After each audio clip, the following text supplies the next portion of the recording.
안녕하세요. 손정식입니다. 오늘은 고혈압 편견 타파, 오해를 줄이는 근거 중심 의사소통이라는 주제로 말씀드리겠습니다. 고혈압에 대한 오해와 진실이 있는데요. 환자분들이 주로 궁금해하거나 질문하시는 내용입니다. 혈압이 올라가면 뒷목이 뻣뻣해지고 머리가 아프지 않는가요? 라는 질문을 하실 텐데요. 이 질문에 타당한 대답은 고혈압은 대부분 증상이 없습니다. 그리고 뒷목이 당기는 것은 대부분 근긴장이나 근긴장성 두통에 의한 것입니다. 이렇게 설명드린 것이 정답이겠습니다.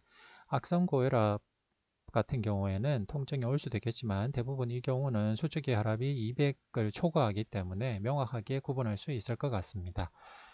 그리고 혈압약을 여러 개 먹기 때문에 이 부작용이 더 심해지지 않는가, 더 독하지 않는가, 아니면 내가 겪고 있는 고혈압이 심각한 것은 아닌가, 이런 질문을 하시는 분도 계신데요. 이런 분들에게는 이렇게 설명해 드린 것이 좋겠습니다. 어, 낮은 용량의 고혈압 약제를 여러 개 먹으면 혈압 조절 효과가 더 좋고 부작용도 더 적습니다. 그래서 요즘은 약 용량을 올리기보다는 적절한 용량의 약을 여러 가지 복합해서 쓰는 것이 더 좋은 치료법으로서 널리 쓰이고 있습니다. 이렇게 말씀드릴 수 있겠습니다.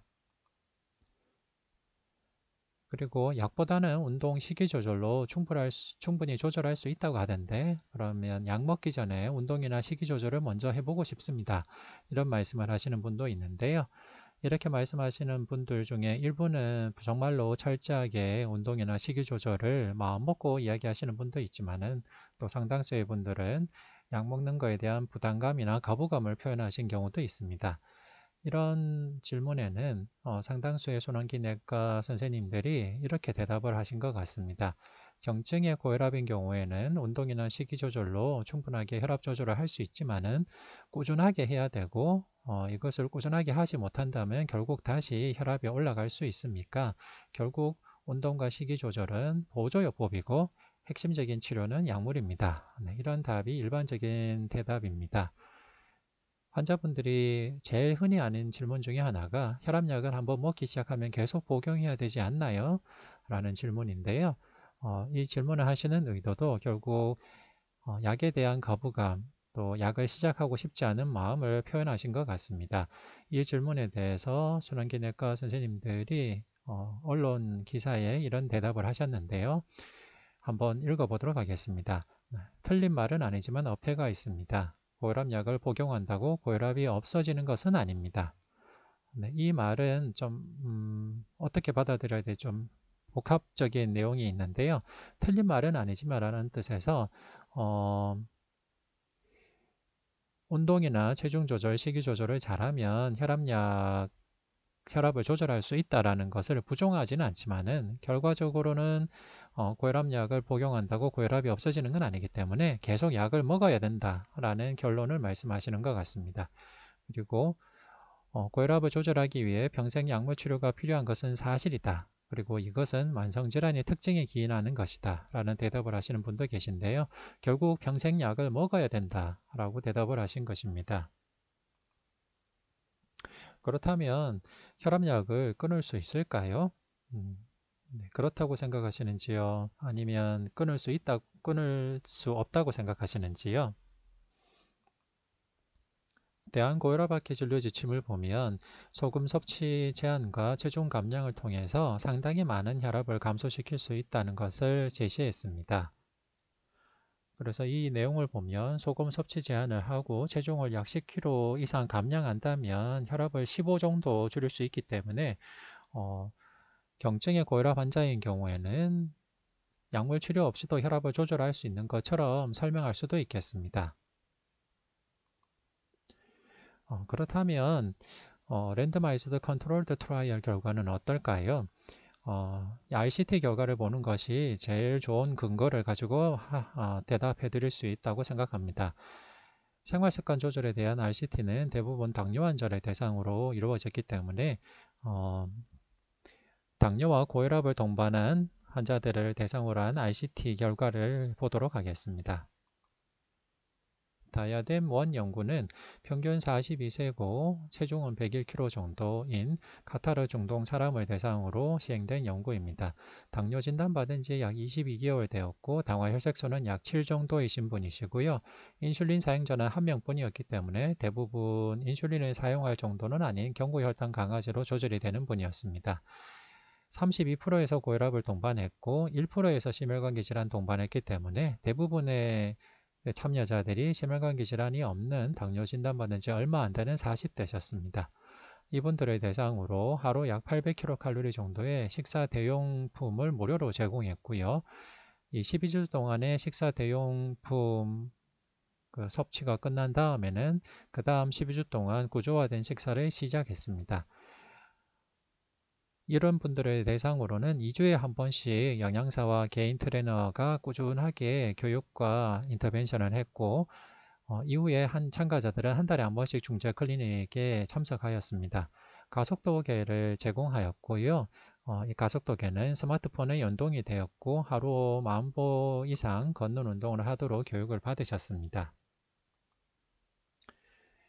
이렇게 철저하게 조절을 받은 덕인지 중재군은 약 12kg 정도의 체중 감소를 달성했습니다. 그리고 다이어베틱 레미션도 생겼는데요. 다이어베틱 레미션은 3개월 이상 당뇨약을 안 먹어도 당화혈색소 6.5 미만인 분으로 정의했습니다. 중재군의 경우에는 61% 정도가 다이어베틱 레미션을 달성할 정도로 아주 좋은 효과를 보였습니다. 그리고 심지어 정상혈당군으로 정의할 수 있을 정도로 혈당 조절이 되는 분도 있었는데요. 정상혈당의 정의는 3개월 이상 당뇨약을 안 먹어도 당화혈색소가 5.7 미만인 경우를 정의했습니다. 중재군은 4명 중 1명 정도가 정상혈당까지 도달할 정도로 아주 좋은 효과를 보였습니다. 그리고 연구 12개월 시 혈압약 중단이 가능했던 분은 중재군에서는 혈압약 복용하는 사람 중 50%가 혈압약을 중단해도 될 정도로 혈압이 감소했다라고 보고했습니다. 따라서 이 연구 결과를 정리하면 40대 당뇨 고혈압 환자를 대상으로 한 다이아뎀 연구 결과 철저한 식이 체중 조절 운동으로 60%가 당뇨약 중단이 가능했고 50%가 혈압약 중단이 가능했다 라고 정리할 수 있겠습니다. 다이렉트 연구는 평균 53세이고 101kg 정도이며 영국 사람들을 대상으로 한 연구입니다. 당뇨 진단받은 지 약 3년 정도 되셨고 당화혈색소는 7.7%였고 인슐린을 사용하지 않는 분들이었습니다. 54%에서 고혈압이 동반되었고 9%에서 심혈관 질환이 동반되었기 때문에 대부분의 참가자들이 심혈관계 질환은 동반되지 않은 분들이었습니다.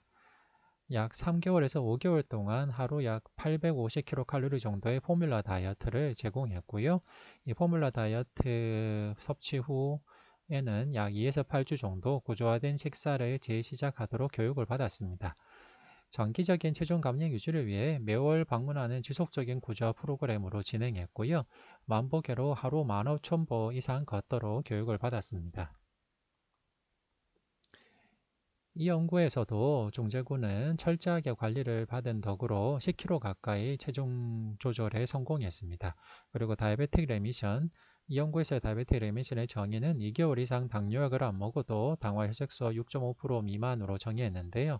중재군에서는 46%가 다이아베틱 레미션을 달성했고 체중 감소에 따른 다이아베틱 레미션은 10kg 이상 체중 감량에 성공하신 분들은 50%가 넘는 다이아베틱 레미션을 달성했습니다. 그리고 연구 12개월 시 혈압약 중단이 가능했던 분은 중재군에서 약 50% 가까이가 혈압약 중단이 가능했습니다. 정리하면 50대 당뇨 고혈압 환자들은 철저한 식이 체중 조절 운동으로 50%가 당뇨약 중단이 가능했고 50%가 혈압약 중단이 가능했습니다. 룩 어헤드 연구가 있는데요. 룩 어헤드 연구는 평균 약 60세 정도이고 101kg 정도인 환자분들을 대상으로 했고 미국에서 시행된 연구입니다. 당뇨 진단받은 지 중간값으로는 오는 평균으로는 약 6.7년 지나신 분들이었고 당화혈색소는 7.2%였습니다. 15.4%에서 인슐린을 사용하는 분이셨고요. 72%에서 고혈압이 동반됐고 14%에서 심혈관계 질환이 동반된 분들을 대상으로 한 연구입니다.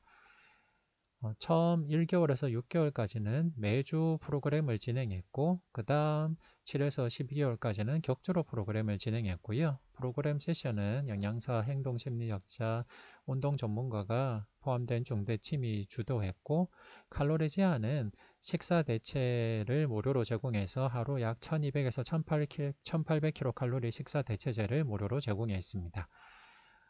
그리고 구조화된 식사 계획으로는 총 칼로리에서 지방을 최대 30%, 그리고 단백질을 최소 15% 정도 드실 수 있도록 식사 교육을 했고요. 주당 175분의 중등도 강도 신체 활동을 하시도록 교육을 했습니다. 이 연구 결과 중제군에서는 약 8.6%의 체중 감소가 가능했고요. 당화 혈색소는 중제군에서 약 0.64% 감소했습니다. 당뇨병 치료제 사용 퍼센트는 중제군에서 약 7.8%는 감소했지만은 그래도 대부분의 분들이 당뇨약 사용이 계속 필요했고요. 고혈압약 사용도 중제군에서는 거의 감소하지 않았고 대조군에서는 도리어 증가했습니다. 룩 어웨드 연구는 인터벤션이 1년 동안 지속이 되었고요. 약 10년 팔로우한 연구 결과를 보면 인터벤션 기간 1년 뒤에는 체중이나 웨이스트 선커퍼런스, 당화 혈색소 등이 중제군과 대조군이 비슷해지긴 했지만은 그래도 중제군이 계속 대조군보다는 좀 낮은 수준을 유지했습니다.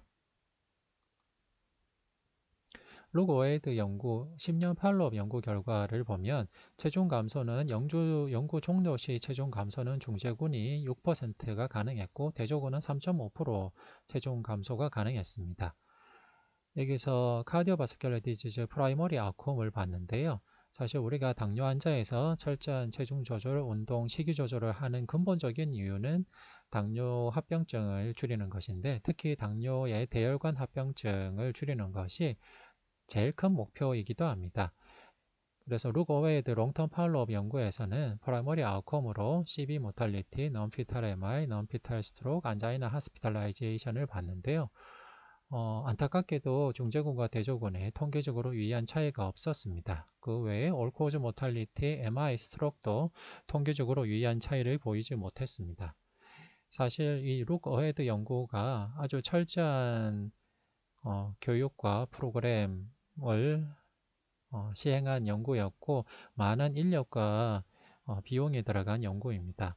사실 이 연구에서 궁극적으로 기대한 것은 카디오바스큘러 디지즈 발생 감소가 궁극적인 목표였는데 안타깝게도 이 궁극적인 목표를 달성하지 못하는 것으로 나와서 상당히 좀 충격적인 연구 결과이기도 했습니다. 이 연구의 서브그룹 아나리시스를 보면 전체적으로는 심혈관계 질환 발생에 차이가 없었고 베이스라인에서 심혈관계 질환이 없었던 1차의 방군에서는 인터벤션을 한 군이 조금 통계적으로 유의하게 적게 발생하는 경향을 보였고 반대로 베이스라인에서 심혈관계 질환이 있었던 분들은 통계적 유의성은 없지만은 심혈관계 질환 발생 위험이 인터벤션군에서 더 높았던 것으로 나타났습니다.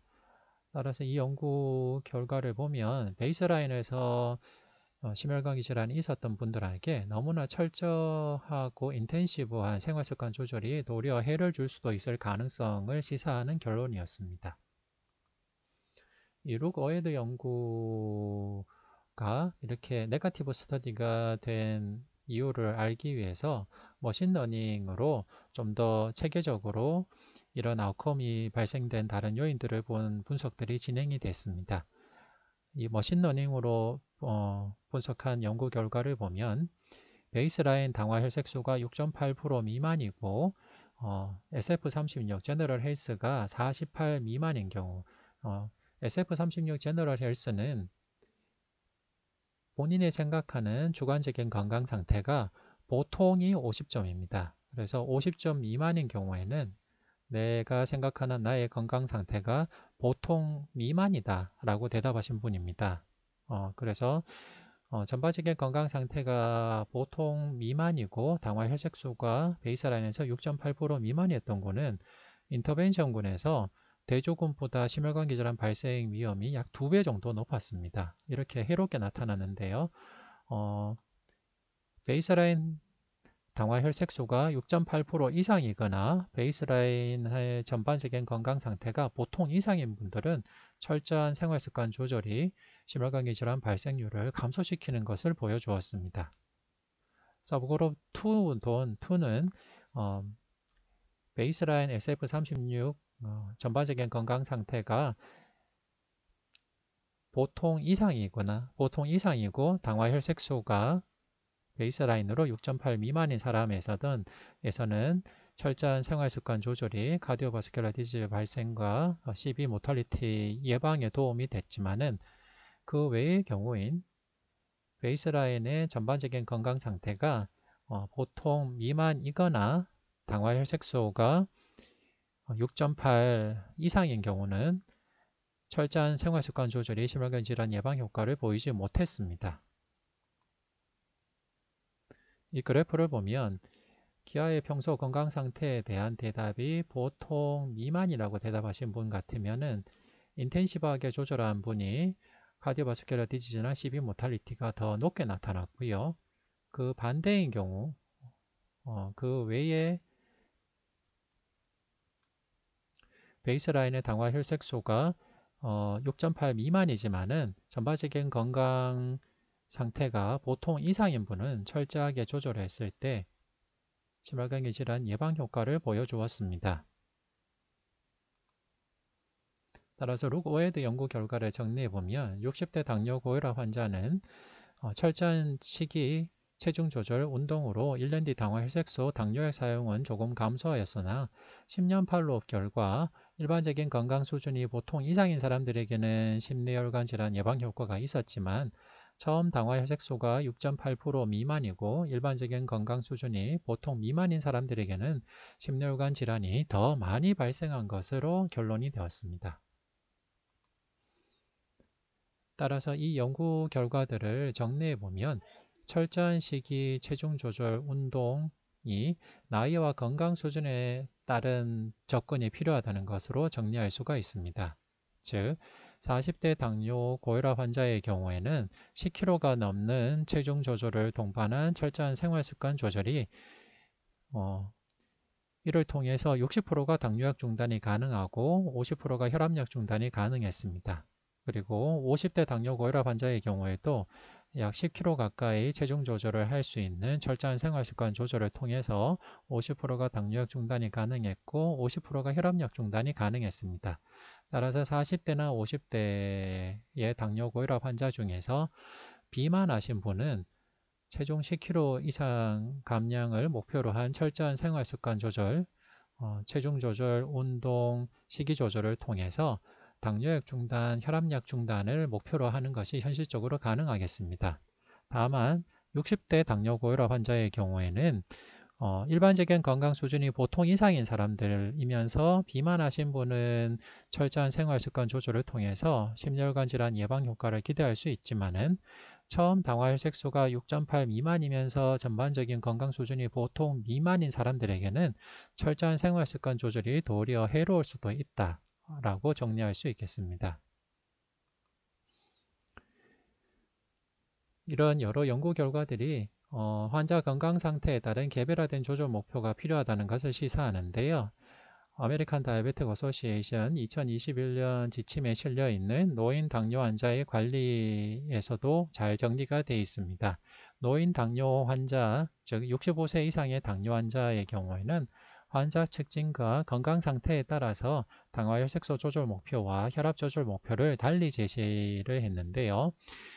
예를 들면 65세 이상이지만은 동반 질환이 거의 없고 인지기능, 신체 기능이 양호한 건강하신 노인이면은 당화 혈색소 조절 목표, 혈압 조절 목표, 스타틴 사용이 중년의 당뇨 환자들과 동일한 것을 알 수 있습니다.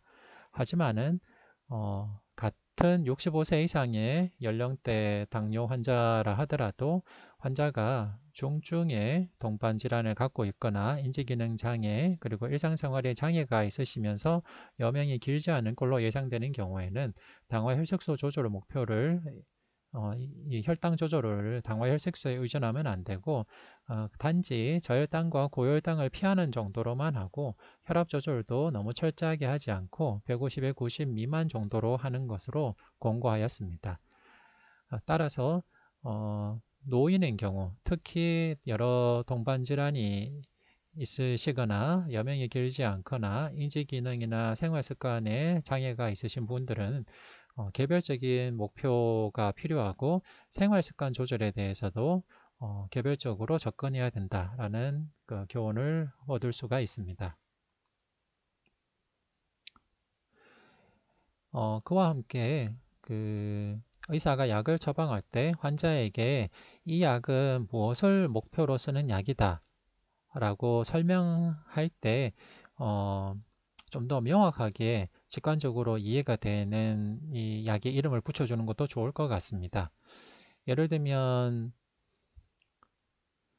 심혈관 질환 1차 예방을 위해서 고혈압약, 당뇨약, 고지혈증 약을 쓴다면 사실 1차 예방이 목적이라면 비만하신 고혈압, 당뇨 환자의 경우에는 그냥 혈압약, 당뇨약이라고 말하고 체중 감량을 충분히 할 수 있는 철저한 생활습관 조절로 혈압이 정상화되면 혈압약 감량과 중단도 가능하고 혈당이 정상화되면 당뇨약 감량과 중단도 가능하다고 처음부터 설명을 하고 좀 더 철저한 생활습관 조절, 체중 조절을 더 적극적으로 동기부여를 하는 방향으로 갈 수도 있겠습니다. 하지만은 만약 이분이 이미 심혈관 질환이 발생한 분이라면 심혈관 질환의 재발 예방 그리고 예후를 호전시키기 위한 약들은 사실 혈압이나 혈당이 좋아진다 하더라도 끊지 않고 계속 지속할 가능성이 높습니다. 예를 들면 카베둘러 같은 경우에는 혈압약으로 환자에게 말하는 게 좋을까요? 협심증 약이라고 말하는 게 좋을까요? 심부전 약이라고 말하는 게 좋을까요? 사실 카벨류로는 이 세 가지 적응증에 다 사용이 가능하고 심방세동이 있으신 분이라면 심방세동의 맥박수 조절로도 사용할 수가 있고 그리고 어떤 적응증에서는 예를 들면은 바렉스가 있으신 분이라면 바렉스 블리딩 예방을 위해서도 카베딜로를 사용할 수도 있습니다. 그렇다면 환자분에게 카베딜로를 처방할 때는 이 카베딜롤이 무엇을 목적으로 한 약이라는 것을 처음부터 혈압약 또는 협심증약, 심부전약 이런 식으로 설명을 한다면 환자분들이 약에 대해서 좀 더 잘 이해할 수 있고 복약 선호도를 높일 수 있지 않을까 생각을 합니다. 특히 또 다른 예로는 스타틴이 있는데요. 스타틴을 고지혈증 약이라고 설명하게 된다면 환자 입장에서는 스타틴을 복용하고 LDL 콜레스테롤 70, 100 밑으로 또는 70 밑으로 떨어진다면 이것을 계속 먹어야 될 이유가 있는가 반문하실 수도 있겠습니다. 네, 그렇다면 일반적으로 환자에게 설명하는 답은 이 약을 끊으면 다시 LDL 콜레스테롤이 올라갈 것입니다. 이렇게 설명하시는 경우가 대부분인데요. 사실 그 설명보다는 이 스타틴을 사용하는 본래 목적인 죽상동맥경화성 심혈관 질환 예방약이라는 이 말을 개념적으로 설명해 드리는 것이 복약 순환도를 높이는 데 더 도움이 되지 않을까 합니다. 예를 들자면 관상동맥 질환이 생기신 분인 특히 MI가 생기셨던 분 같으면 LDL 콜레스테롤이 100 미만 또는 70 미만이라 하더라도 스타틴을 처방할 텐데요. 그렇다면 이때 처방하는 스타틴은 고지혈증을 위해서 쓰는 것이 아니라 협심증 재발 예방 또는 관상동맥 질환 예방 또는 동맥경화성 심질환 예방약 이라고 설명하는 것이 더 타당하고 복약 순위도를 높이는 데 도움이 될 거라고 생각합니다. 그래서 혈압을 낮추느냐, 혈당을 낮추느냐, 이상지질혈증에 쓰느냐 이런 약도 환자분에게 설명할 때 1차 예방을 위해서 쓰는 것이라면 특히 환자분이 비만하고 생활습관 조절로서 호전이 될 여지가 많다면 이 약은 혈압을 낮추고 혈당을 낮추고 콜레스테롤을 낮추기 위해서 쓰는데 당신이 운동, 특히 체중 조절을 통해서 관리를 잘 한다면 나중에 혈압 조절이 잘 되고 혈당 조절이 잘 되고 콜레스테롤 조절이 잘 된다면 이 약을 줄이거나 감량하거나 중단할 수도 있다라는 설명을 하면서 더 적극적으로 동기부여하는 것이 좋을 것 같습니다. 그 반대로 이분이 관성동맥 질환을 앓고 있고 또는 심부전을 앓고 있는 분이시라면 그분에게 처방하는 카베듈롤이나 스타틴 같은 이런 약제들은 심장병 예방약 또는 동맥경화성 심혈관 질환 예방약, 심혈관 질환 예방약 이런 식으로 설명해 드리는 것이 나중에 이 환자가 혈압, 혈당, 콜레스테롤이 낮아서 약을 중단하고 싶은 생각을 하지 않도록 하고 계속 약을 먹어야 되는 이유에 대해서 내가 심장병 재발 예방하기 위해서는 약을 계속 먹어야 된다는 그 기본 개념을 잘 숙지하기 위해서 이렇게 심장병 예방약, 심혈관 질환 예방약, 죽상동맥경화 예방약 이런 식으로 직관적으로 설명해 드리는 것도 참 좋을 것 같습니다. 네, 결론은 오해를 줄이는 근거중심 의사소통에서 흔히 나타날 수 있는 오해를 좀 더 근거를 가지고 설명하기 위해서 다음과 같은 접근법을 하는 것이 좋겠습니다. 특히 환자분이 비만한 고혈압이나 당뇨 환자라면 아예 처음부터 철저한 식이, 체중 조절, 운동을 통해서 혈압 조절, 혈당 조절 잘 되면 약을 감량 중단할 수 있다는 것을 목표로 하는 것도 좋겠습니다. 예를 들면 합병증이 발생하지 않은 40대나 50대는 철저한 식이 체중 조절, 특히 좀 상당히 비만하신 분이라면 약 10kg 이상의 체중 조절을 통해서 혈압과 당뇨약을 감량 중단할 수 있다는 것을 미리부터 설명을 하고 적극적으로 동기부여를 하는 것을 고려해 볼 수 있겠습니다.